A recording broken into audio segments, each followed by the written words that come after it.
नाम है सचिन यादव और मैं आपका स्वागत करता हूं सचलक्ष्य ग्रुप के एक और चैनल सचलक्ष्य ग्रुप एकेडमिक्स में, जहां पर आपको एकेडमिक सब्जेक्ट से रिलेटेड वीडियोस देखने को मिलती रहती हैं। फिलहाल आज की क्लास में हम बात करेंगे क्लास 10th की एनसीईआरटी की बुक का साइंस का चैप्टर 5th, जो कि है पीरियडिक क्लासिफिकेशन ऑफ एलिमेंट्स। अब पीरियडिक क्लासिफिकेशन ऑफ एलिमेंट्स के नाम से आपको पता चल रहा होगा कि ये जो चैप्टर है ये बेसिकली एलिमेंट्स को पीरियड्स में या कुछ ग्रुप्स में क्लासीफाई करने के लिए यानी बांटने के लिए ये चैप्टर बना हुआ है। ठीक है, तो सबसे पहले क्वेश्चन पुट होता है कि ऐसा करना ही क्यों पड़ा। देखिए, मैं आपको आगे जाके डिटेल में तो बताऊंगा इस वीडियो में, लेकिन उससे पहले अभी के लिए शॉर्ट में ये बता देता हूँ कि हमारे पास आज के टाइम में 118 से भी ज्यादा एलिमेंट्स हैं। ठीक है, 118 से भी ज्यादा एलिमेंट्स हैं। तो उन सारे एलिमेंट्स की स्टडी करना एक एक करके बहुत मुश्किल हो जाता है। तो इसलिए हमने उनको ग्रुप्स में डिवाइड कर दिया है सिमिलर प्रॉपर्टीज के बेसिस पे। तो उन सिमिलर प्रॉपर्टीज के बेसिस पे एक पर्टिकुलर ग्रुप का स्टडी करना ज्यादा ईजी है उसके मुकाबले कि आप एक एक एलिमेंट का स्टडी करो। इसलिए हमने उनको पीरियड्स में डिफाइन किया है। ठीक है, और इन्हीं पीरियड्स की स्टडी को हम पीरियडिक क्लासिफिकेशन ऑफ एलिमेंट्स इस वाले चैप्टर में पढ़ने वाले हैं। ठीक है, और ये जो क्लास है ये दोनों ही लैंग्वेज बाइलिंगुअल होगी, मतलब हिंदी इंग्लिश दोनों मिक्स होगी। और वीडियो को अंत तक देखिएगा, पूरा समझ में आएगा, इन डेप्थ पूरा डिटेल में बताऊंगा आपका सारे कॉन्सेप्ट। ठीक है, लेकिन उससे पहले मैं आपको ये कहना चाहूंगा कि अगर आप इस चैनल पर नए हो तो वीडियो को देखने के बाद अगर आपको वीडियो अच्छी लगे तो लाइक जरूर करना और चैनल को सब्सक्राइब जरूर करना। और चलते हैं फिर। सबसे पहले आपको पहला पॉइंट बोला है, matter around us is present in the form of element, compound and mixture. तो जो मैटर होता है, ठीक है, यानी पदार्थ हमारे शुद्ध हिंदी में बोलते हैं। ठीक है, तो पदार्थ जो होता है वो कोई भी ऐसी चीज होती है जो स्पेस लेती है और जिसका अपना मास होता है। ठीक है, यानी जो कुछ जगह घेरे और जिसका अपना कुछ वजन हो। ठीक है, तो ऐसी कोई भी चीज मैटर कहलाती है। दुनिया में हर चीज मैटर ही है। ठीक है, और मैटर के आपको पता है 3 स्टेट होते हैं, सॉलिड, लिक्विड और गैस। ठीक है, तो मैटर के बारे में बात कर रहा है कि मैटर अराउंड अस, हमारे आसपास जो भी मैटर है, ठीक है, वो प्रेजेंट होता है in the form of element, compound and mixture.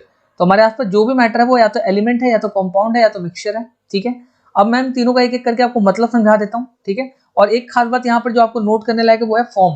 देखिए, यहाँ पर मैटर की फॉर्म के बारे में बात कर रहा है, ना कि मैटर के स्टेट के बारे में बात कर रहा है। मैटर की जो स्टेट है वो तो सॉलिड, लिक्विड और गैस है, ये सबको पता है।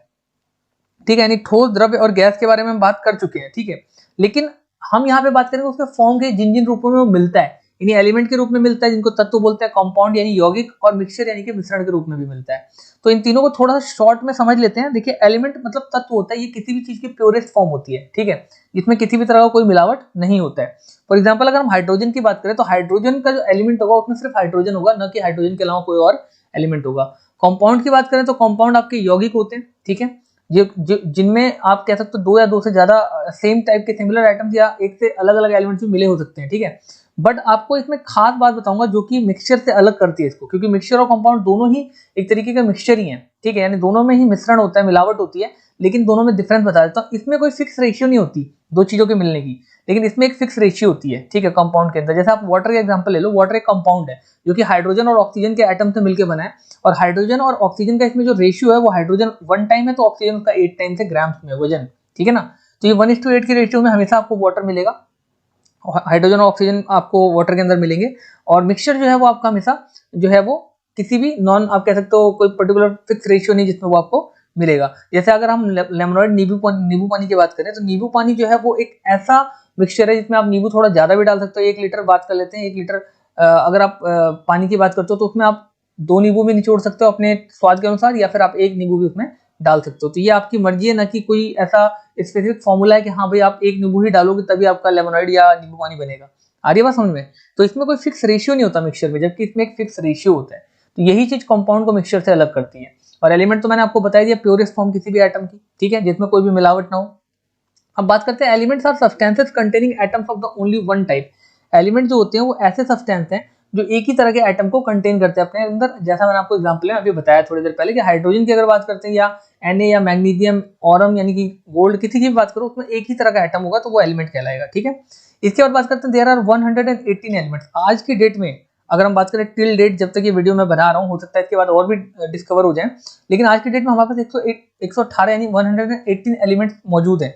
ठीक है, इस दुनिया में, जिनमें से 92 तो हमने खोजे हैं, यानी वो नेचर में कहीं ना कहीं एग्जिस्ट करते थे, बस हमने उनको ढूंढ के निकाला है।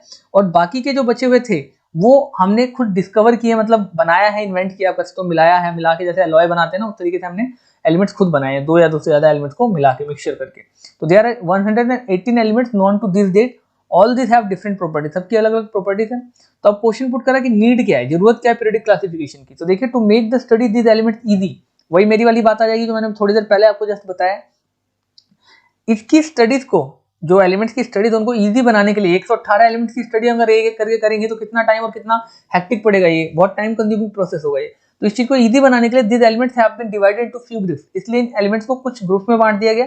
इस तरीके से बांट दिया such a way that the element in the same group have similar properties, इस तरीके से बांट दिया कि जो सेम ग्रुप के एलिमेंट्स हैं उनकी सिमिलर प्रॉपर्टीज हैं, ठीक है, यानी एक ग्रुप में एक जैसी प्रॉपर्टीज वाले एलिमेंट्स को रख दिया गया है। Now study of the large number of element reduce to the few number of groups of element, तो इस तरीके से जो लार्ज नंबर ऑफ एलिमेंट्स की स्टडी थी वो कुछ ग्रुप्स तक ही सीमित हो गई। अब एक साइंटिस्ट थे डॉबनियर्स, उनके ट्रेड का एक रूल है वो हम पढ़ लेते हैं, थोड़ा सा वो भी आ जाता है पेपर में। बोला Dobereiner's triad when elements were arranged in the order of increasing atomic masses, ठीक है, तो groups of 3 elements known as triads have similar chemical properties are obtained. तो बोला डॉबनियर ट्रेड्स, बोला कि एक साइंटिस्ट थे डॉबनियर, उन्होंने अपना ट्रेड यानी ट्रिपल का रूल दिया था, ट्रेड मतलब ट्राई से ट्रेड बनाए, तो ये इन्होंने एक रूल दिया था कि एलिमेंट जब अपने इंक्रीजिंग एटॉमिक मासेस यानी अपने बढ़ते हुए द्रव्यमान के क्रम में जब रखे जाते हैं तो उनका जो ग्रुप होता है, ठीक है, 3 एलिमेंट्स का, वो हमेशा ट्रेड्स कहलाता है और उनकी सिमिलर केमिकल प्रॉपर्टीज होती है। एग्जांपल के लिए उन्होंने कैल्शियम, सीरियम और बेरियम का एग्जांपल दे रखा है। The atomic masses of middle element of the triad was रफली the average of the atomic masses of the other 2 element. तो ये जो बीच वाला एलिमेंट होता था इसका जो एटॉमिक मास होता था, ठीक है, जैसे 87.6 दिया, ये नियरली एवरेज होता था पहले वाले और तीसरे वाले एलिमेंट के एटॉमिक मासेस के सम का, ठीक है, एवरेज होता था। तो इस तरीके से आप समझ सकते हैं कि ये जो डॉमिनेंस ट्रेड है इसमें क्या होता है, ठीक है, इसमें इंक्रीजिंग ऑर्डर में अगर आप रखते हैं तो किसी भी 2 एलिमेंट्स का जो आप कह सकते हो वजन होता है पहले और तीसरे का, वो बीच वाले का एवरेज के बराबर होता है, ठीक है, और इनकी केमिकल प्रॉपर्टीज बेसिकली सेम होती है। आगे बात समझे, इनकी केमिकल प्रॉपर्टीज सेम होती है। अब हम बात कर लेते हैं लिमिटेशंस की, ठीक है। Only 3 triads were recognised from the element known at that time, केवल ऐसे 3 ट्रेड ही उस टाइम पे बने थे जब इन्होंने ये रूल निकाला था। उस टाइम पे इन्होंने ऐसे 3 ट्रेड्स यानी 3 ऐसे रूल्स निकाल पाए थे, 3 ऐसे फॉर्मूलाज आप कह सकते हो, 3 ऐसे क्रम या ग्रुप बना पाए थे, ठीक है, एलिमेंट्स के, जो कि उस टाइम पे जाने जाते हैं। एक तो लिथियम, ठीक है, कैल्शियम, और इसका था देखिए Li, Na और K का, Ca, Sr और Ba का, Cl, Br और L का, ठीक है। तो आप यहाँ पे देख पा रहे हैं, आ रही बात समझ में, Ca, Sr और Ba का यहाँ पे जैसे बना हुआ है, ठीक है। तो ये ट्रेड इन्होंने 3 तरह के ग्रुप के थ्रू डिवाइड किया था। तो ये डॉबनियर्स ट्रेड था, इसको ध्यान रखेंगे। बढ़ते हुए एटॉमिक मासेस के क्रम में जब आप इनको रखेंगे तो किसी भी 2 का सम, किसी भी 2 का नहीं, मतलब पहले और तीसरे वाले 2 का सम बीच वाले एवरेज के बराबर होता था। नियरली एवरेज होता था बीच वाले का, जो एटॉमिक मास होता था वो पहले और तीसरे वाले के सम के एवरेज के बराबर होता था। और बढ़ते हुए एटॉमिक मासेस के क्रम में रखते थे तो एक निश्चित गैप के बाद इनका जो आप कह सकते हो केमिकल प्रॉपर्टी थी वो सेम थी। आप यहाँ पढ़ सकते हैं, when the elements were arranged in the order of increasing atomic masses, group of 3 elements known as trades having similar chemical properties, 3 elements का जो ग्रुप होता था वो सिमिलर केमिकल प्रॉपर्टीज रखता था, उनको हम ट्रेड्स बोलते थे, ठीक है ना। आगे बात समझो, डोमिनेंट ट्रेड बोलते थे। तो लिमिटेशन क्या थी ओनली, कि उस टाइम पे केवल 3 ही ऐसे इन्होंने कॉम्बिनेशन या आप कह सकते हो ग्रुप दे पाए, बाकियों के लिए ये फॉर्मूला इन्होंने प्रूफ नहीं कर पाए थे, तो इसलिए ये कमी थी और बाद में ये खत्म हो गया था। न्यूलैंड ने अपना लॉ ऑफ ऑक्टेट जब लाइक आया था तो ये रूल खत्म हो गया था, लोगों ने इसको लिमिट कर दिया था, आप कह सकते हो कि अपनाने से मना कर दिया था, ठीक है, क्योंकि ये ज्यादा बेटर लग रहा था लोगों को उस जमाने में, ठीक है। डोमिनेंट ट्रेड के मुकाबले न्यूलैंड लॉ ऑफ ऑक्टेव ज्यादा बेटर लग रहा था। तो Newland arrange the then known elements in the order of increasing atomic masses. अब न्यूलैंड ने उसके बाद ऑक्टेव का रूल निकाला। ऑक्टेव मतलब ऑक्टेट से ऑक्टेव बना हुआ है, मतलब 8 का रूल होता है ये।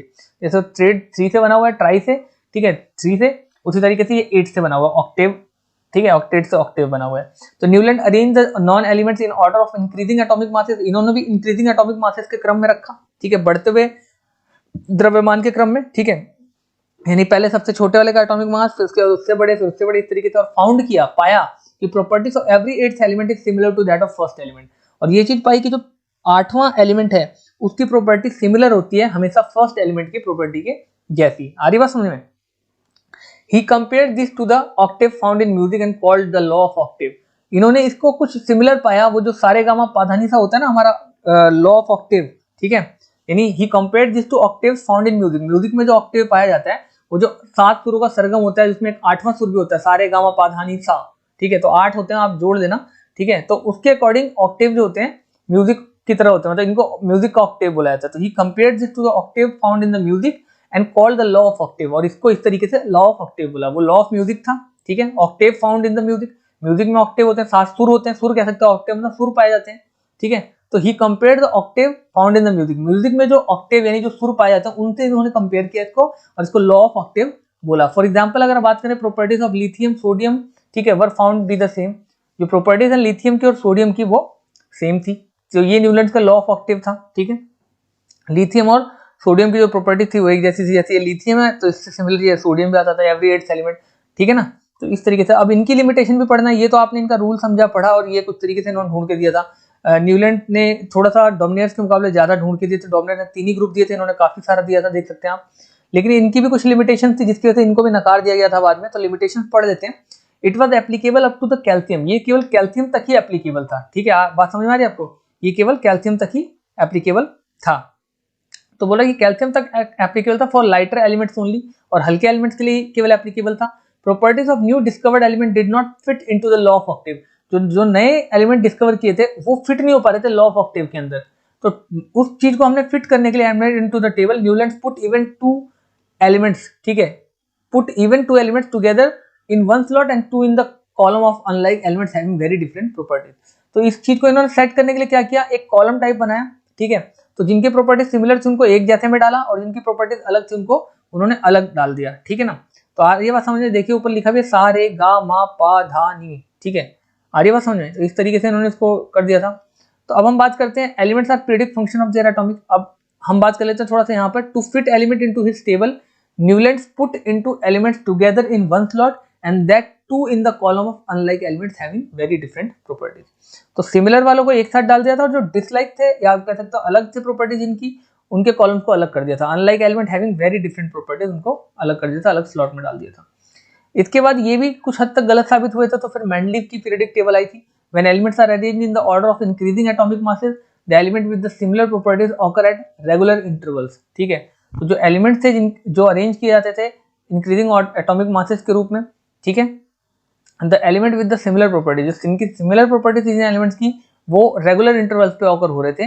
The properties of the elements are periodic function of their atomic masses, ठीक है। तो जो एलिमेंट्स की जो प्रॉपर्टीज थी वो उनके पीरियडिक एटॉमिक मासेस का फंक्शन थी, ठीक है, ये चीज इन्होंने बोला था। Mendeleev periodic table is based on the chemical properties of element, it contains 6 period horizontal rows and 8 groups vertical column. तो देखिए मेंडलीव के जो, पहले आपको लॉ थोड़ा सा समझा देता हूँ, फिर ये चीज भी बताता हूँ कि टेबल इन्होंने कैसे बनाई थी। देखिए मेंडलीव ने क्या किया था, मेंडलीव की जो पीरियडिक टेबल थी वो एलिमेंट्स को अरेंज कर रहे थे इंक्रीजिंग एटॉमिक मासेस में, ये भी, लेकिन एलिमेंट जो थे वो सिमिलर प्रॉपर्टी वाले, ठीक है, रेगुलर इंटरवल्स के बाद रिपीट हो रहे थे, उसके अकॉर्डिंग इन्होंने टेबल बनाई थी। The properties of elements are periodic function of their atomic masses, वो बोले थे एलिमेंट की जो प्रॉपर्टी है वो कुछ और नहीं है, बस वो जो पीरियडिक क्लासीफाई हम कर रहे हैं उनका, तो पीरियडिक फंक्शन के अकॉर्डिंग उनका एटॉमिक मासेस के अकॉर्डिंग उनकी पीरियडिक क्लासिफिकेशन कर रहे हैं, यानी जैसी उनकी प्रॉपर्टीज है उनके बेसिस पे उनको डिफरेंट डिफरेंट ग्रुप में वो रख रहे थे। The properties of elements are the periodic function of their atomic masses, तो जैसा उनका एटॉमिक मासेस होगा उसके अकॉर्डिंग उनकी पीरियडिक फंक्शन का क्लासिफिकेशन होगा। तो मेंडलीव का पीरियडिक टेबल जो था वो केमिकल प्रॉपर्टीज के ऊपर बेस्ड था, और हर आप कह सकते हो 8 एलिमेंट के बाद जो नोवा एलिमेंट होता था वो सिमिलर प्रॉपर्टी रखता था। तो Mendeleev periodic table is based on the chemical properties of element, it contains 6 periods, ठीक है, हॉरिजॉन्टल रो होती थी 6 और 8 ग्रुप होते थे वर्टिकल कॉलम। तो 8 के बाद जो नोवा एलिमेंट होता था वो सिमिलर प्रॉपर्टी रखता था। आ रही बात समझ में? अभी मैं आपको दिखाऊंगा भी, अगर इन्होंने टेबल बना रखी इस तरीके से कुछ, आप देखिए यहाँ पे टेबल थी इसकी। अब ये काफी बड़ा है, मैं छोटा करके तो नहीं दिखा सकता, आप ऐसा समझने की कोशिश करो कि ये ग्रुप था, ठीक है, ये जो हॉरिजॉन्टल रोज थी ये आपके पीरियड थे और जो वर्टिकल थे ये कॉलम्स थे, ठीक है। आगे बात समझिए, देखो वर्टिकल आपके 8 बने हुए हैं यहाँ तक। तो मेंडलीव की पीरियडिक टेबल थी ये, और it contain 6 period horizontal rows and 8 group यानी वर्टिकल कॉलम। तो ये ग्रुप थे, ये group number 7, group number 6, group number 5, ठीक है, इस तरीके से इनके ग्रुप थे, 7, 6, सेकंड, फर्स्ट, इस तरीके से ग्रुप्स थे। तो ये ग्रुप था ऑक्साइड का, हाइड्रेट का, पीरियड्स का, इस तरीके से। और ये जो ऐसे हॉरिजॉन्टल थी लेटी हुई ऐसे ऐसे, ये कॉलम्स थे। अरे बात समझिए, जैसे ये पूरा हाइट, ये जो आप देख रहे हैं जिसके आगे 1 लिखा है, 1 इस तरीके से ऐसे चल के पूरा आपका रो था, और कॉलम इस तरीके से, जैसे ये सेकंड कॉलम था, ये सेकंड आपका ग्रुप जो था वो कॉलम था। आ रही है बात समझ में? तो यहाँ तक इस तरीके से इन्होंने बनाया था। अब हमारी मॉडर्न पीरियडिक टेबल आ गई है, ठीक है। तो atomic number of an element is more fundamental property than atomic masses. तो अब आपको एक चीज बताने की जरूरत है मुझे, कि अभी तक जितने भी साइंटिस्ट काम कर रहे थे वो एटॉमिक मासेस के अकॉर्डिंग उनको क्लासिफाई करने की कोशिश कर रहे थे, लेकिन बाद में ये ऑब्जर्व किया गया कि एटॉमिक मास से अच्छी प्रॉपर्टी है एटॉमिक नंबर, ठीक है। यानी अगर आप एटॉमिक मासेस के मुकाबले एटॉमिक नंबर के बेसिस पे उनको कैटेगराइज करोगे तो ज्यादा एक्यूरेट ये चीज सेट हो पा रही थी, ठीक है। तो उसी के बेसिस पे बोला जा रहा है कि मॉडर्न पीरियडिक टेबल जो है एटॉमिक नंबर एलिमेंट का ज्यादा मोर फंडामेंटल प्रॉपर्टी बताता है देन इट्स एटॉमिक मास। तो एटॉमिक नंबर जो है वो ज्यादा सूट करता है फंडामेंटल प्रॉपर्टी पे एटॉमिक मास के मुकाबले। According to the modern periodic table के according the properties of elements are periodic function of their atomic number. तो एटॉमिक प्रॉपर्टीज जो होती हैं, ठीक है, जो प्रॉपर्टीज होती है एलिमेंट की, ठीक है, वो उनके एटॉमिक नंबर के मुकाबले, एटॉमिक मासेस के मुकाबले एटॉमिक नंबर से ज्यादा रिलेट करती है। कहने का मतलब है according to the modern periodic table के मुकाबले या मॉडर्न पीरियोडिक टेबल के अनुसार properties of elements are, element की जो प्रॉपर्टी होती है वो पीरियोडिक फंक्शन होती है उनके एटॉमिक नंबर का, ना कि एटॉमिक मासेस का। आ रही बात समझ में?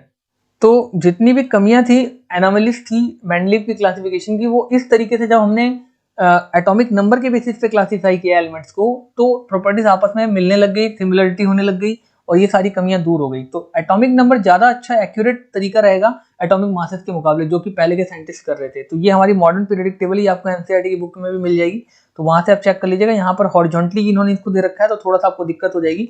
मैं आपको बस एक चीज समझा दे रहा हूँ, इसमें 2-3 चीजें हैं जो इंपॉर्टेंट है, समझानी जरूरी है। पहली बात तो इन्होंने भी जो आपका लास्ट टाइम मेंडलीव ने समझाया था उसी तरीके से इन्होंने भी बांटा है कि ग्रुप्स जो है आपके जो वर्टिकल लाइंस होंगी खड़े वाले, ये ग्रुप्स होंगे, और जो लेटी हुई रोज होंगी इनको हम पीरियड्स में डिवाइड करें। तो उन्होंने भी ऐसा ही किया है, ठीक है। ये ग्रुप नंबर है और ये आपके पीरियड्स हैं, जो 1 2 3 4 5 6 7 8 दे रखा है, ये आपके पीरियड्स हैं। और ये जो खड़े वाले वर्टिकली ये कॉलम जो है, ये जैसे ये 9th कॉलम है, ये 10th कॉलम है, ये 7th कॉलम है, ये कॉलम दे रखे हैं। लेकिन इनमें एक खास बात आप समझना कि जो कॉलम की संख्या वो बढ़ गई है। मेंडलीव के अकॉर्डिंग केवल 7 से 8 पीरियड थे, 8 पीरियड डाला था उन्होंने, सॉरी 8 कॉलम डाले थे उन्होंने वर्टिकल। लेकिन यहाँ पर अगर आप देखेंगे तो 12 कॉलम तो यहाँ हो गया, और 13 14 15 16 17 और यहाँ पर 18 कॉलम में चला गया सब कुछ। समझ पा रहे हैं क्या बोल रहा हूँ मैं? और एक खास बात, जो मेटल्स हैं वो लेफ्ट हैंड साइड में सारे देख रहे हैं आप, पहले मेटल हैं, ठीक है। इसके बाद बीच में मेटलॉइड आएंगे और नॉन मेटल जो है वो सारे राइट साइड में इस तरफ आएंगे, ठीक है। यानी आपके जो कॉलम नंबर आप मान के चलिए 11 से लेके, ठीक है, या आप मान के चल सकते हैं 11 के अकॉर्डिंग, या आप थोड़ा सा राइट साइड में मान लीजिए, ठीक है। इसके इधर जितने भी हैं वो सारे नॉन मेटल है राइट साइड में, लेफ्ट साइड में जो है वो आपके मेटल्स हैं, और बीच में जो आपके वो मेटलॉइड्स हैं। तो आई होप आपको यहाँ तक समझ में आ गया होगा, ठीक है। और जो वर्टिकल्स हैं वो आपके ग्रुप्स हैं, और जो हॉरिजॉन्टल हैं वो आपके पीरियड्स हैं, ठीक है। तो इस तरीके से, और यहाँ पे ये जो लाइन डली हो ना, इस लाइन का मतलब ये है कि यहाँ से 57 के बाद देखिए जैसे 71 है, तो 57 के बाद जो आपका 71 है वो सीधे यहाँ पर दे रखा है 72। तो बीच में जो गैप है वो यहाँ पे दे रखा है इन्होंने नीचे, देख रहे हैं, क्योंकि इनकी केमिकल प्रॉपर्टीज बिल्कुल ही अलग है। ये जो एलिमेंट्स हैं इनकी केमिकल प्रॉपर्टी फ्रॉम 57 टू 71 तक की केमिकल प्रॉपर्टीज बिल्कुल अलग है, और फिर 89 से 103 की केमिकल प्रॉपर्टीज अलग। तो उनको दो अलग अलग रोज में दे रखा है यहाँ पर, ठीक है, कैटेगराइज कर। इस लाइन का यही मतलब है कि यहाँ से अलग कर दिया गया, यानी 56 के बाद जो 57 है वो आपका यहाँ पे है, और फिर 71 तक छोड़ के 72 से यहाँ पर कंटिन्यू किया गया, आप देख पा रहे हैं यहाँ पे। तो ये आपका सारा मॉडर्न पीरियोडिक टेबल के अकॉर्डिंग था, और मॉडर्न पीरियोडिक टेबल को ही आजकल हम फॉलो कर रहे हैं। नाम ही है मॉडर्न पीरियोडिक टेबल, यानी आज की मॉडर्न पीरियोडिक टेबल। मेंडलीव के जितने भी कमियां थी इससे दूर हो गई थी, तो इसलिए हम इसको फॉलो करते हैं। और इन्होंने क्या खास बात बताई थी, आप ध्यान रखिएगा, कि इन्होंने बोला था कि एटॉमिक नंबर के अकॉर्डिंग चीजों को अरेंज करो, ना कि एटॉमिक मासेस के अकॉर्डिंग, क्योंकि एटॉमिक नंबर ज्यादा सही तरीका है बांटने का एटॉमिक मासेस के अकॉर्डिंग, ठीक है, मुकाबले। तो चलते हैं मेरिट क्या है, फायदे क्या है मेंडलीव के पीरियोडिक टेबल का, वही चीजें बोलेगा जो मैंने आपको समझाई है। Plus some gaps were left for the undiscovered element, कुछ गैप जो थे वो अनडिस्कवर्ड एलिमेंट के लिए रख दिए गए, जैसे गैलियम हो गया, स्कैंडियम हो गया और जर्मेनियम हो गया। Predict properties of the element on the basis of their positions in the periodic table, हम पहले से प्रेडिक्ट कर सकते हैं कि क्या प्रॉपर्टीज होंगी उनके पोजीशन के बेसिस पे, ठीक है, एलिमेंट्स की। और accommodate noble gases when they were discovered without disturbing the original arrangement, original arrangement जो हमने पहले से अरेंज किया था एलिमेंट्स को, उनको छेड़े बिना ही नोबल गैसेस को उनका स्थान मिल पा रहा था, ठीक है। लिमिटेशन जो मेंडलीव की थी क्लासिफिकेशन की, ठीक है, वो खत्म हो गई थी, ठीक है। मतलब लिमिटेशन जो मेंडलीव की क्लासिफिकेशन में जो कमियां आ रही थी उनको भी इसने मॉडर्न पीरियोडिक टेबल में करेक्ट कर दिया था। तो अब कमी क्या थी मेंडलीव के पीरियोडिक टेबल में, एक बार वो पढ़ लेते हैं। इन कमियों को इसने दूर कर दिया था मॉडर्न पीरियोडिक टेबल में। पहली कमी थी कि position of isotope could not be explained. Isotope क्या होते हैं एक बार रिमाइंड करा देना चाहूंगा। आइसोटॉप जिनका सिमिलर एटॉमिक नंबर होता है बट डिफरेंट एटॉमिक मास होता है, जैसे कार्बन हो गया, कार्बन का C12 भी होता है और कार्बन का C14 भी होता है। कार्बन के दोनों ही एटॉमिक मासेस होते हैं, 12 भी होता है और 14 वाला भी होता है, लेकिन एटॉमिक नंबर तो दोनों का 6 ही होता है। तो same atomic number but different atomic mass होंगे तो आइसोटॉप होगा। तो जो आइसोटॉप की पोजीशन थी वो एक्सप्लेन नहीं कर पा रहा था मेंडलीव, इस चीज को इन्होंने ठीक कर दिया। No fix position of the hydrogen, hydrogen की कोई फिक्स पोजीशन नहीं थी, ये भी मेंडलीव में कमी थी, इसको भी ठीक किया मॉडर्न पीरियोडिक टेबल ने। और wrong order of atomic masses of some element could not be explained, wrong order था एटॉमिक मासेस का कुछ एलिमेंट्स का, उसको भी इन्होंने करेक्ट किया। एक्सप्लेनेशन ऑफ द एनोमलीज, कुछ कमियां जो थी उसको इन्होंने एक्सप्लेन किया था। तो explanation of the position of isotope, ऐसे एटॉमिक नंबर जिनका सेम हो और डिफरेंट ग्रुप में, तो अब देखिए कैसे कैसे कैसे इन्होंने करेक्ट किया वो बता रहा है।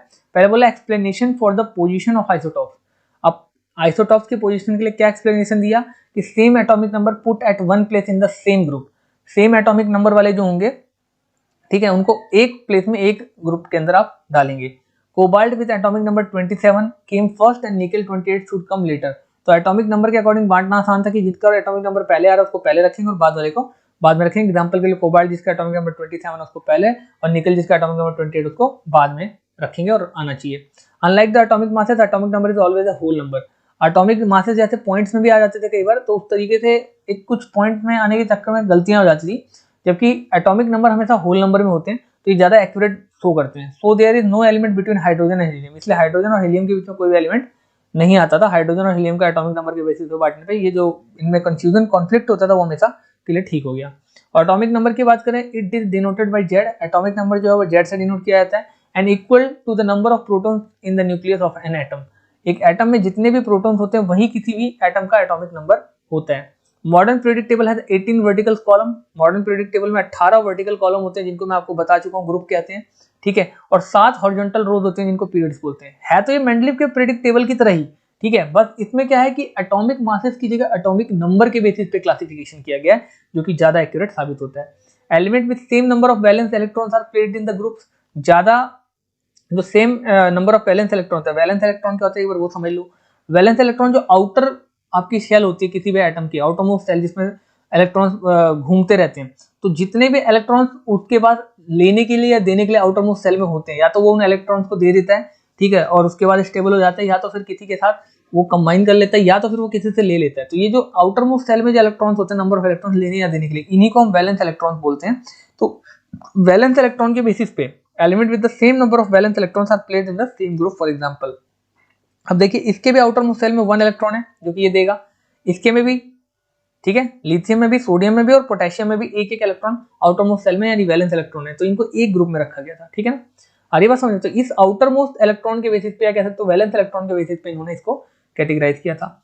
आउटर मोस्ट और valence shell in all the 3 contain 1 electron, these elements have been placed in the same group, ठीक है। Number of shells increase as we go down the group, जैसे जैसे हम ग्रुप में नीचे जाएंगे तो नंबर ऑफ सेल जो है बढ़ती जाएंगी। क्यों बढ़ती जाएंगी? क्योंकि एटॉमिक नंबर बढ़ता जाएगा, तो जाहिर सी बात है जितने नंबर ऑफ एटॉमिक नंबर बढ़ेंगे उतने ही प्रोटॉन बढ़ेंगे, और प्रोटॉन के बराबर ही इलेक्ट्रॉन भी होते हैं, तो इलेक्ट्रॉन के लिए भी शेल्स के नंबर बढ़ेंगे। Element with the same number of occupied shells are placed in the same period, इनका same number of occupied shells होता है, यानी जो सेल्स होते हैं ना इलेक्ट्रॉन जिनमें मूव करते हैं, KLM करके हम जो सेल्स नंबर लिखते हैं, तो जिनके सेल्स नंबर सेम है उनको सेम पीरियड में यानी हॉरिजॉन्टल रोज में रखा जाएगा, जैसे lithium, beryllium, boron, carbon, nitrogen, ठीक है, इनमें सेम आप कह सकते हो कि सर्कुलर वो जो रिंग्स आती हैं या आप कह सकते हो सेल्स आती हैं वो आएंगी, क्योंकि सब में देखिए अभी तक किसी में भी 8 पूरा नहीं हुआ है, तो जब तक 8 सेकंड वाले में पूरा नहीं होगा सेल में, तब तक थर्ड में कैसे जाएंगे। तो इसलिए इन्होंने क्या किया कि थर्ड तक के लिए रुके हैं, मतलब आप कह सकते हो कि सेकंड तक के लिए जितने भी एलिमेंट्स हैं उनको एक पीरियड में रखा है, हॉरिजॉन्टल रो में रखा है। These elements have same number of shells, 2 से सेल्स सब में, है ना। देखिए पहले वाली सेल में 2 एलिमेंट आ जाएंगे सब में, है ना, और दूसरे वाले में इसमें 1 आ रहा है, इसमें 2 आ रहा है, इसमें 3 आ रहा है, 4, और जब तक ये 8 पूरे नहीं होंगे तब तक हम अगली सेल में, थर्ड सेल में नहीं जाएंगे। तो सब में 2-2 सेल हैं, तो इनको पीरियड वाइज बांट दिया गया हॉरिजॉन्टली, ठीक है, सेम सेल वालों को। Each period marks as new electronic shell getting filled, हर पीरियड को एक नया इलेक्ट्रॉनिक सेल के रूप में माना गया जो कि फिल होता है, ठीक है। Number of element placed in a, इस लाइन का मतलब शायद आपको समझ में नहीं आया, मैं एक बार फिर से बताता हूँ। Each period mark a new electronic shell getting filled, हर पीरियड का मतलब है कि एक सेल एक्स्ट्रा बढ़ गई है। तो मतलब अगर आप थर्ड से फोर्थ सेल पे जाते हैं, मैं आपको थोड़ा सा एक बार टेबल के थ्रू समझाता हूँ। ये देखिए, जैसे आपकी ये फर्स्ट पीरियड है, इसका मतलब इसमें 1 सेल होगा, सेकंड का मतलब इसमें 2 सेल होंगे, थर्ड का मतलब इसमें 3 सेल होंगे। अरे बात समझ में, ये चीज बोलने की कोशिश करके एक एक्स्ट्रा पीरियड का मतलब कि आपके पास एक एक्स्ट्रा सेल होगी। Each period marks a new electronic shell getting filled. अब बोला number of electrons, number of elements placed in particular period depend upon the fact that how electrons are filled in various shells. अब number of element किस position पे रखा जाएगा period में, ये depend करता है इस फैक्ट पे कि इलेक्ट्रॉन किस तरीके से फिल्ड हो रहे हैं उस सेल में। Maximum number of electron that can be filled in a shell is given by 2n square formula, और ये फॉर्मूला मैं आपको पहले भी समझा चुका हूँ। ये फॉर्मूला क्या करता है, जैसे कि आपके K शेल है सबसे पहली वाली, तो उसमें आपके पास 1 इलेक्ट्रॉन है, 1 सेल है, तो उस सेल में कितने एलिमेंट आने चाहिए वो आपको इस फॉर्मूले से पता चलेगा, 2n स्क्वायर से, where n is the number of shells. तो 1 सेल है तो 1 का स्क्वायर किया तो 1 ही आएगा, 1 को 2 से मल्टीप्लाई किया तो 2, ठीक है। फिर आपका बात करते हैं 2 सेल है मान लो, तो 2 यहाँ रखा गया, 2 का स्क्वायर 4, 4 दूनी 8, ठीक है, तो 8 सेल हो जाएगी। तो फर्स्ट पीरियड है 2 एलिमेंट एंड सेकंड पीरियड है 8 एलिमेंट। इस तरीके से आप पता लगाओगे। Position of element in the periodic table tells us it's chemical reactivity. जो पोजीशन होती है एलिमेंट की पीरियडिक टेबल में, वो उसकी केमिकल प्रॉपर्टी को बताती है। Valence electron determine the kind, ठीक है, number of bond formed by the element. अब ये दो लाइनें बड़ी इंपॉर्टेंट है, ध्यान से समझना एक बारी। मतलब period of element in the periodic table, ये पीरियड जो होता है एलिमेंट का पीरियडिक टेबल में, वो हमको बताता है उसकी केमिकल रिएक्टिविटी के बारे में, कि वो किस तरीके से कॉम्बिनेशन बनाएगा, क्या बनाएगा और कैसे रिएक्शन करेगा। और जो वैलेंस इलेक्ट्रॉन होते हैं, जो कि मैंने आपको बताया था आउटरमोस्ट सेल में हो, तो वो ये बताते हैं, डिटरमाइन करते हैं कि kind and the number of bond, किस तरह का बॉन्ड वो बनाएगा और कितने नंबर ऑफ बॉन्ड वो बनाएगा एलिमेंट। ठीक है, तो ये सारी चीजें अब हम पढ़ सकते हैं। Trend in the modern periodic table, ठीक है, ट्रेंड्स। तो वैलेंसी क्या होती है, number of valence electron present in the outermost shell of its atom. अभी मैंने आपको बहुत डिटेल में वैलेंस इलेक्ट्रॉन समझाए। देखिए आउटरमोस्ट सेल में जितने भी इलेक्ट्रॉन होंगे, नंबर ऑफ इलेक्ट्रॉन, या तो उनको गेन करेगा या तो उनको वो लूज करेगा। तो या तो वो लेगा या तो देगा। और वो किस बेसिस पे देता है कि अगर 5 6 या आप कह सकते हो 4 से ज्यादा हैं, 5 हैं, 6 हैं, 7 हैं, तो फिर वो लेगा और उसे, क्योंकि 1 इलेक्ट्रॉन, 2 इलेक्ट्रॉन, 3 इलेक्ट्रॉन लेना आसान है, 7 इलेक्ट्रॉन, 6 इलेक्ट्रॉन, 5 इलेक्ट्रॉन देने के मुकाबले। ठीक है, अरे बात समझो, 8 इलेक्ट्रॉन उसको आउटरमोस्ट सेल में बनाना होता है ना, तो 8 को स्टेबल करने के लिए या तो वो अपने इलेक्ट्रॉन लूज करके दे देगा दूसरे को, या तो वो दूसरे से ले लेगा। तो कई बार जब हमारे पास ज्यादा इलेक्ट्रॉन होते हैं तो लेना आसान होता है देने के मुकाबले, और जब हमारे पास कम इलेक्ट्रॉन है तो लूज करना ज्यादा आसान होता है। अरे बात समझे, जैसे हमारे पास 1 इलेक्ट्रॉन है आउटरमोस्ट सेल में, या 2 है या 3 है, तो हम अपने इलेक्ट्रॉन लूज कर देते हैं, तो ये चीज थोड़ा फायदा कर जाती है। ठीक है, तो इस तरीके से काम कर रहा है। तो वही बोल रहा हूँ, number of valence electron present in the outermost shell of its atom, इसके बेसिस पे वैलेंसी बनती है। तो वैलेंसी क्या होती है, नंबर ऑफ इलेक्ट्रॉन जो प्रेजेंट होता है आउटरमोस्ट सेल में, और इसी से पता चलता है कि एटम जो है वो आप कह सकते हो कि लूज करेगा या गेन करेगा। और ये भी पता चलता है कि ये मेटल है कि नॉन मेटल। मेटल हमेशा लूज करते हैं, उनके पास हमेशा एक्स्ट्रा इलेक्ट्रॉन्स होते हैं, तो वो लूज करते हैं, जबकि नॉन मेटल हमेशा गेन करते हैं। इस बात को आप ध्यान रखिएगा। ठीक है, तो अब देखिए, on moving from left to right in each period the valency of element increases from 1 to 4 and then decrease to 0। तो जब हम लेफ्ट से राइट की तरफ जाते हैं, ठीक है, आप ये देखिए लेफ्ट है, लेफ्ट से हम राइट की तरफ जा रहे हैं इस तरीके से, तो जो पहला एलिमेंट होगा उसमें वैलेंसी 1 की है, क्योंकि 1 है इसके पास, तो ये 1 लूज करके दे देगा दूसरा। इसमें 2 है, इसमें 3 है, इसमें 4 है, और फिर धीरे धीरे लूज हो जाता है, मतलब कम होता जाएगा, 3 2 1 और 0। तो ये जो लूज करने वाले हैं, जो 1 से लेकर 3 तक, ये तो अपने इलेक्ट्रॉन्स को लूज करेंगे। ठीक है, और इसीलिए ये मेटल्स हैं। ठीक है, चाहे सोडियम की बात करो, मैग्नीशियम या एल्यूमिनियम। और जैसे जैसे हम वापस जाते हैं, मतलब थोड़ा सा राइट साइड में, तो पोटेशियम, ठीक है, सल्फर, क्लोरीन या आर्गन, ये सारे आपके जो है नॉन मेटल्स में आ जाते हैं, क्योंकि ये हमेशा गेन करेंगे। ठीक है ना, 3 है, 2 है, 1 है, तो ये हमेशा गेन करेंगे। आगे बात समझ में। अब थोड़ा सा आगे बढ़ते हैं। Valence remain the same down in the group, valency remain in the same down in the group. तो ये जो वैलेंसी होती है वो एक जैसे ग्रुप्स की एक ही जैसी होती है, इसको आप ध्यान रखेंगे।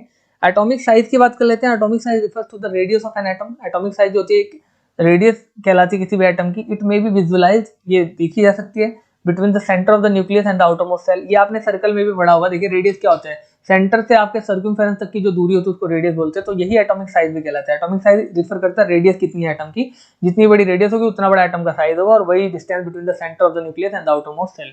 ठीक है ना, तो आउटरमोस्ट सेल जो होती है उसके और सेंटर के बीच की जो दूरी होती है उसको एटॉमिक साइज बोलते हैं। Atomic size of the radius of an atom decreases as we move from left to right. Atomic size जो है रेडियस, ठीक है, एटॉमिक साइज और the radius of an atom decrease. Atomic size जो है या रेडियस जो है एटम का, वो डिक्रीज होता जाता है जैसे जैसे हम मूव करते हैं from left to right. Left to right मतलब इधर से इस तरफ को जब मूव करते हैं, ठीक है ना, तो वो लेफ्ट टू राइट मूव करते वक्त एटॉमिक साइज होता है वो डिक्रीज होता जाता है। ठीक है, तो एटॉमिक साइज और radius of an atom decrease as we move from left to right in a period because due to the large positive charge in the nucleus the electron are pulled in more close to the nucleus and size decreases। क्योंकि ऐसा होता है कि large amount में जो electron का charges होता है, पॉजिटिव चार्ज होता है, ठीक है, पढ़ोगे ध्यान से, from left to right to period because due to the large positive charge. क्योंकि प्रोटॉन का साइज बढ़ता जा रहा है, तो प्रोटॉन जब बड़ा होगा तो लार्ज पॉजिटिव चार्ज होगा न्यूक्लियस पे, तो the electron are pulled in more close. Electron ज्यादा नजदीक आते जाते हैं न्यूक्लियस के, यानी कि प्रोटॉन के अंदर, और साइज जो है वो डिक्रीज होता जाता है। ठीक है, और आप देख सकते हैं सारा दे रखा है आपको रिजल्ट। एटॉमिक साइज इंक्रीज होता है जैसे जैसे हम डाउन जाते हैं ग्रुप में, नीचे की तरफ। जब हम राइट साइड में जाते हैं, ठीक है, एटॉमिक साइज और the radius of atom decrease as we move from left to right. जब हम लेफ्ट से राइट की तरफ जाते हैं तो एटॉमिक साइज होता है वो डिक्रीज होता जाता है। और फिर बात कर रहा है कि एटॉमिक साइज इंक्रीज होता जाता है जैसे हम डाउन जाते हैं ग्रुप में, because new shells are being added, क्योंकि नए नए शेल ऐड होते जाते हैं, and this increase the distance between the nucleus and the outermost electron. और यही चीज जो है न्यूक्लियस और आउटरमोस्ट सेल के बीच में डिस्टेंस को बढ़ाती जाती है। मैंने आपको अगर ध्यान होगा टेबल मैंने आपको बताया था, आ रही बात समझ में, कि ये जो टेबल थी इसमें मैंने आपको बताया एक एक्स्ट्रा पीरियड का मतलब है, एक एक्स्ट्रा लाइन का मतलब है, जैसे एक के बाद दो आ रहा है तो इसमें 2 सेल होंगी, इसमें 3 सेल होंगी, इसमें 4, इसमें 5, इसमें 6, इसमें 7, इस तरीके से चीजें चल रही है। तो जितनी ज्यादा सेल्स होंगी उतना ज्यादा, आ रही बात समझ में, जितने ज्यादा सेल्स होंगी उतने ज्यादा आपका इलेक्ट्रॉन्स बढ़ते जाएंगे, नंबर ऑफ सेल्स बढ़ती जाएंगी। जितना ज्यादा ये आपका एक से दूसरे अगर आप पीरियड में आ रहे हो तो इसका मतलब कि आपकी एक सेल बढ़ गई, दूसरे से तीसरे मतलब एक सेल और बढ़ गई, 3 सेल हो गई, इसमें 4 सेल हो जाएगी चौथे पीरियड में, 5 सेल हो जाएगी 5वें पीरियड में, ये चीज होती है।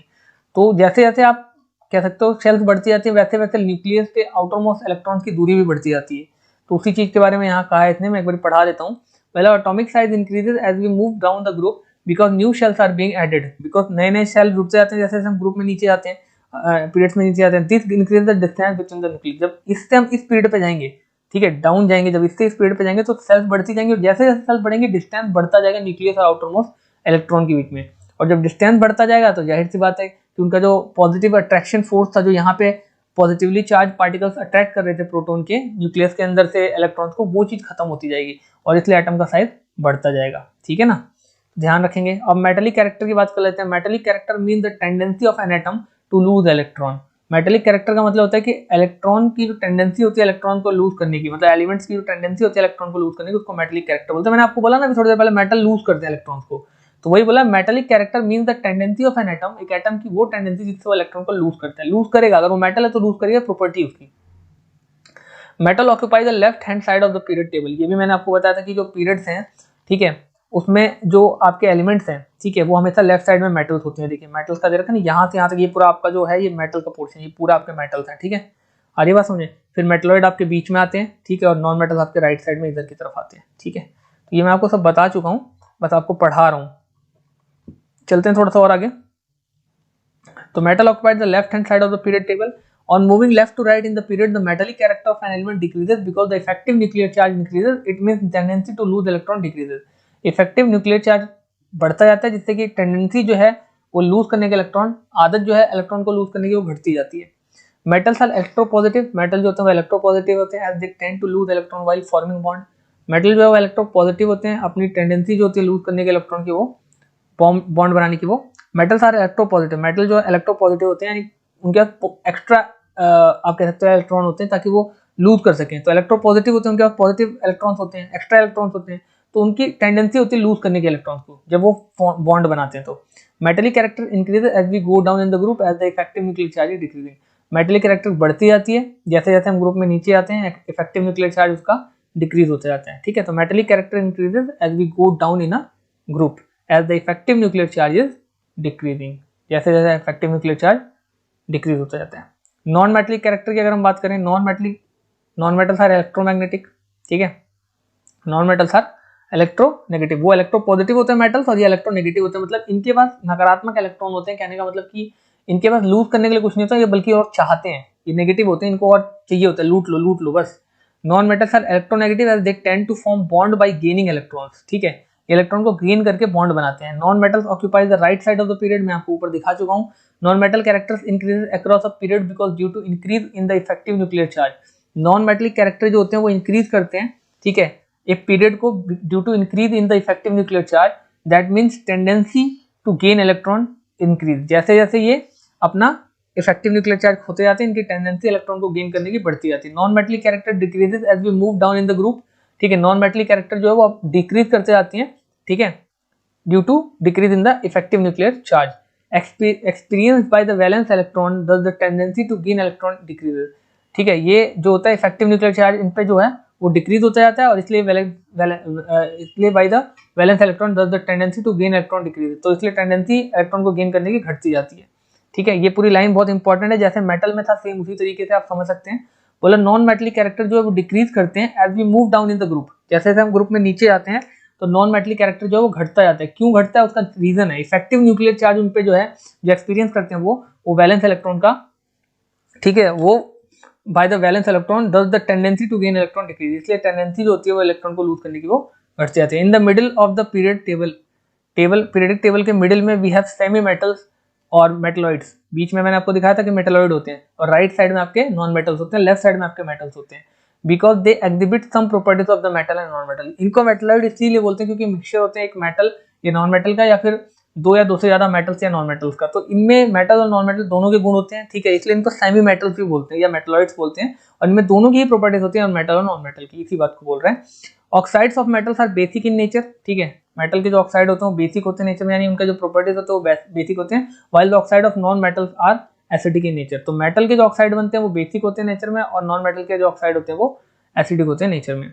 अब कुछ प्रॉपर्टीज दे रखा, आप देख सकते हैं, प्रॉपर्टीज वेरिएशन अक्रॉस, ठीक है, पीरियड्स और रीजन और वेरिएशंस अलोंग ग्रुप रीजन। तो यही सब चीजें हैं जो मैंने आपको ऊपर पढ़ाई थी, वही चीज अब यहाँ देगा। पहला एटॉमिक साइज डिक्रीज होता है, ठीक है, अक्रॉस पीरियड्स में एटॉमिक साइज डिक्रीज होता जाता है। रीजन क्या, due to increase in the nuclear charge और resulting in the stronger force of the attraction which cause shrinking. तो मैं ये सब चीजें नहीं पढ़ाना चाह रहा हूँ बस, क्योंकि ये सब चीजें मैं ऑलरेडी समझा चुका हूँ ऊपर। बस आप इसको वीडियो को पॉज करके इसको पढ़ लेना एक बार और समझ आ जाएगा आपको। तो ये पूरी टेबल आपको पढ़नी है, मेटलिक कैरेक्टर डिक्रीज क्यों होता है, क्या इंक्रीज होता है, ये टेबल आपको बस याद करने के लिए एक तरीके से पैटर्न के फॉर्म में दे दिया, आप इसको पढ़ लेना, ठीक है। और आपका यहाँ पे चैप्टर खत्म हो गया है। आई होप आपको समझ में आया होगा। मैंने बहुत कोशिश की अपनी तरफ से कि आपको बेहतर से बेहतर समझाऊं, लेकिन चैप्टर थोड़ा लेंदी था तो इसलिए टाइम लग ही जाता है स्टूडेंट्स। और एक खास बात बोलना चाहूंगा कि अगर आपको कोई दिक्कत है अभी भी तो कमेंट सेक्शन में आप मेरे से पूछ सकते हैं। वीडियो को पसंद आने पे लाइक जरूर कीजिएगा और अपने दोस्तों के साथ शेयर जरूर कीजिएगा। और अगर चैनल पर नए हैं तो सब्सक्राइब किए बिना मत जाइएगा। मिलते हैं नेक्स्ट वीडियो में। Till then take care, have a good day, bye.